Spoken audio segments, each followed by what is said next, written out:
যিহেতু আজি সোমবাৰ আছিল, মহাদেৱৰ আশীৰ্বাদেৰে ময়ো দিনটোৰ শুভাৰম্ভণি কৰিলোঁ। তাৰপিছত মই ঘৰলৈ আহি চাহকাপ খাই নিজৰ প্ৰয়োজনীয় দুই এটা কাম কৰাৰ পাছত ভাত খাই ময়ো বজাৰ কৰিবলৈ যাম বুলি ওলাইছোঁ। পিছে আজি মোৰ বজাৰ কৰিবলগীয়া নাই দেই, এইগৰাকীৰহে আছে। আজি মই তাইৰ লগতহে আহিছোঁ। মই বোলে তাই বজাৰ কৰিবলৈ যোৱা পাৰ্টনাৰ হয়, তাকে মোক ৰাস্তাত কৈ আছে বাইদেৱে। এয়া মোক তাই এটা এটাকৈ ট্ৰাই কৰি দেখাই আছে আৰু ময়ো কৈ গৈ আছোঁ কোনটো ভাল লাগিছে কোনটো ভাল নাই লগা। তাই পিছে ভাল চাৰ্কাছো কৰিব জানে দেই, কাৰোবাক লাগিলে মোক কণ্টেক্ট কৰিব। বাৰু অলপ ধেমালি কৰিলোঁ।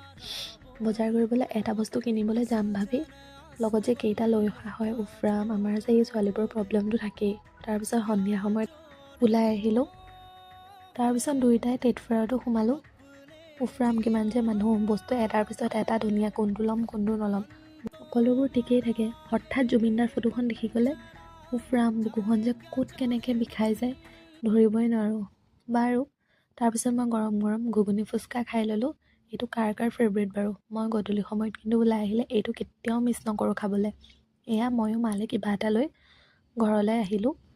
এইটো ক্লিপ পিছে 13 ডিচেম্বৰৰ দিনাই দেই। সেইদিনা মাহঁতৰ 25th মেৰেজ এনিভাৰ্চাৰী আছিল। বহুতো তিতা মিঠা ভাল বেয়া অভিজ্ঞতাৰে মাহঁতে জীৱনৰ একেলগে 25টা বছৰে পাৰ কৰিলে। আশা কৰোঁ গোটেই জীৱনটো যাতে দুয়োটাই দুয়োজনৰ সাৰথি হৈ থাকে। ভগৱানৰ ওচৰত তাকেই প্ৰাৰ্থনা কৰিছোঁ, দুয়োজনক যাতে ভালদৰে ৰাখে। চেলিব্ৰেশ্যন বুলি ক'বলৈও বিশেষকৈ একো নাছিল।